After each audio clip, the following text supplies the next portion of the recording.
कौन कहता है कि टेस्टी सैलेड बनाने के लिए एग्जॉटिक सब्जियां ही चाहिए होती हैं। आज बनाएंगे बेसिक सामान यूज़ करके एक बहुत टेस्टी सैलेड जो कि हाई प्रोटीन है और आपको खा के मज़ा आ जाएगा।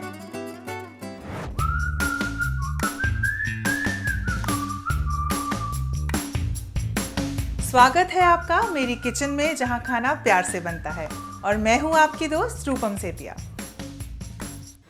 तो ऐसी है मेरी आज की सैलेड जो कि है हाई प्रोटीन। उसमें जाएगा पनीर, वो भी बहुत ही फ्लेवरफुल, और हम वो भी बनाएंगे टोटली स्क्रैच से। तो आइए शुरू करते हैं मेरी आज की रेसिपी और बनाते हैं एक टेस्टी सा सैलेड। फ्लेवर्ड पनीर बनाने के लिए मैंने लिया है यहाँ 1.5 लीटर फुल क्रीम दूध, और इस दूध को हम बॉईल करेंगे।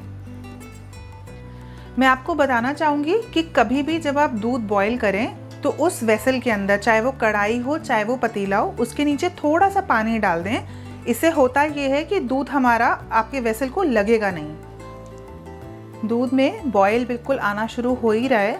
इस स्टेज पे हम इसके अंदर डालेंगे थोड़े से फ्लेवर्स, क्योंकि हमारा है ये फ्लेवरफुल पनीर। तो मैं डाल रही हूँ इसमें थोड़े से फ्लेवर्स। सबसे पहले डाल रही हूँ मैं इसमें चिली फ्लेक्स। तो मैंने यहाँ लिए हैं 2 चम्मच चिली फ्लेक्स। साथ ही में डाल दूंगी मैं इसमें भुना हुआ जीरा। यहाँ मैंने लिया है 1 चम्मच अदरक, इसको मैंने बहुत बारीक ग्रेट कर लिया है। 1 चम्मच धनिया, मैं यहाँ पे थोड़ा सा धनिया रोक रही हूँ, इसको हम बाद में भी डालेंगे। और 2 चम्मच नमक। इन सब को मैं अच्छे से मिक्स कर रही हूँ।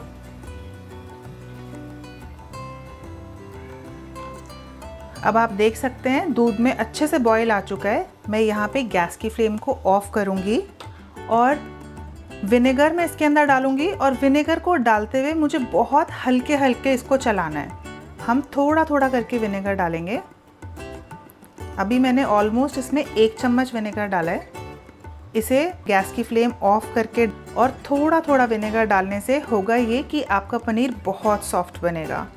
अक्सर अगर हम देखें, पनीर में शिकायत आती है कि पनीर बहुत हार्ड हो जाता है। तो अगर आप ये प्रोसेस फॉलो करेंगे तो पनीर बहुत सॉफ्ट बनेगा।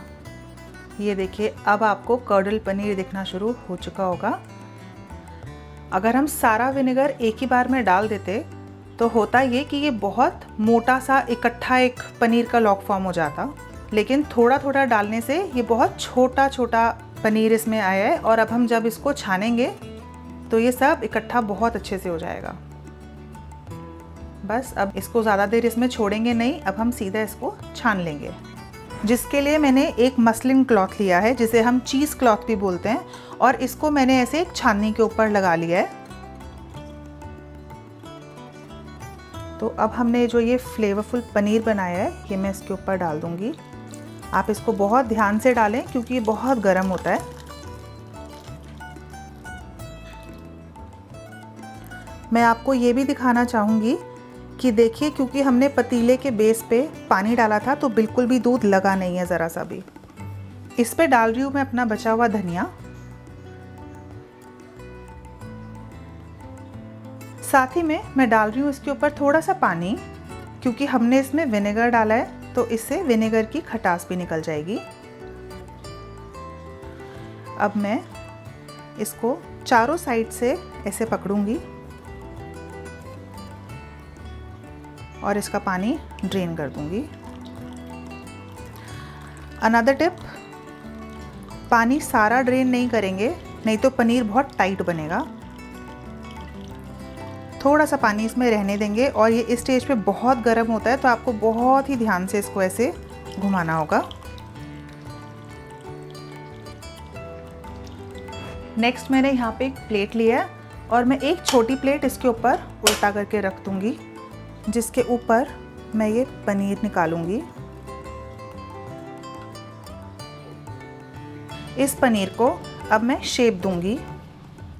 मैं इसको यूजुअली स्क्वायर शेप देती हूँ। उसका रीज़न ये है कि जब आप पनीर को काटते हैं बनने के बाद तो साइड्स जो होती हैं इसकी वेस्ट नहीं होती हैं। अगर मुझे क्यूब्स काटनी है सब्ज़ी के लिए या सैलेड के लिए, खाने के लिए, तो मेरे को क्यूब फॉर्म निकालना बहुत आसान हो जाता है। तो बस इसको एक शेप देंगे। इस कपड़े को हम इसके ऊपर ऐसे ढक देंगे।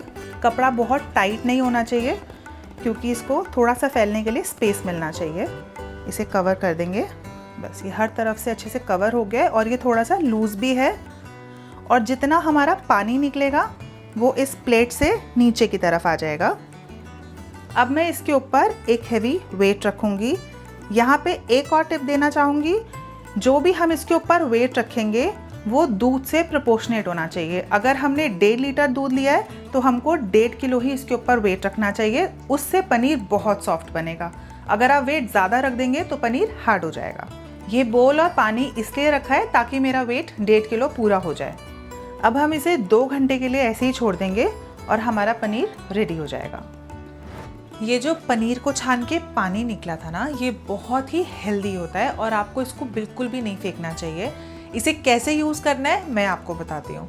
तो ये पानी बहुत प्रोटीन रिच है, आप चाहें तो इससे आटा गूंद सकते हैं या फिर आप इसको दाल में, कोई भी ग्रेवी वाली सब्जी है, सूप्स है, कहीं पे भी इस्तेमाल कर सकते हैं। लेकिन सिर्फ एक चीज़ का ध्यान रखें कि अगर आप इसको स्टोर कर रहे हैं तो आपको इसे 2 दिन के अंदर कंज्यूम करना होगा।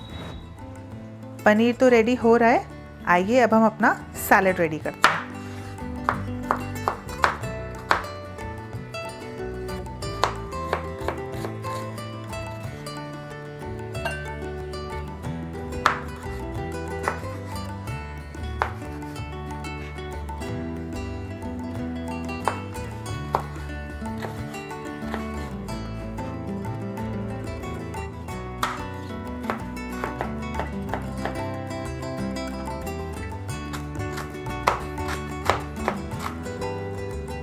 ये सारी सब्जियां कट के रेडी हो चुकी हैं। अब मैं डालती हूँ इसमें थोड़े से स्पाइसेस। सबसे पहले मैं डाल रही हूँ 1 चम्मच कश्मीरी रेड चिली पाउडर, 1 चम्मच चाट मसाला, आधा चम्मच भुना हुआ जीरा और 1 लेमन का जूस। साथ ही में स्प्रिंकल कर रही हूँ थोड़ा सा हरा धनिया। और अब इन सबको हमने मिक्स करना है हाथ से। ये सारा बहुत अच्छे से मिक्स हो गया है और हम इसको 5 मिनट के लिए छोड़ देंगे। 2 घंटे हो चुके हैं, हमारा पनीर भी रेडी हो चुका होगा। अब हम इसे चेक कर लेते हैं। ये देखिए, मैंने आपको बताया था ना सारा एक्स्ट्रा पानी बाहर आ जाएगा, तो आप देख सकते हैं सारा एक्स्ट्रा पानी बाहर है। और ये देखिए हमारा पनीर शेप लेके बिल्कुल रेडी है। ये देखिए ये बिल्कुल स्मूथ और प्रॉपर शेप में आया है। आइए अब हम इसे कट करते हैं। मैं इसे क्यूब्स में काट रही हूँ।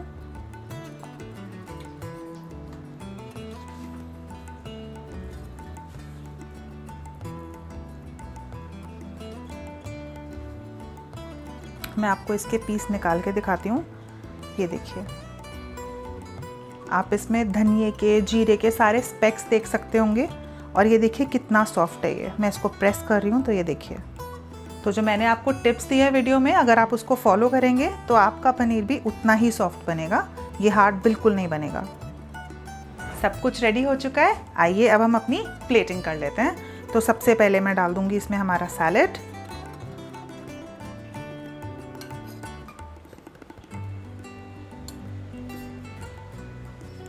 स्प्रिंकल कर रही हूँ मैं इस पर थोड़ा सा हरा धनिया। और अब ये पनीर के क्यूब्स जो हमने कट करके रखे थे। सो ये हमारा सैलेड बिल्कुल रेडी है। अब बस आपने करना ये है कि इसको लीजिए और इसे खा लेना है।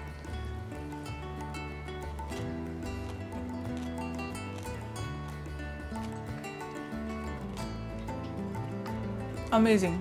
This is just amazing.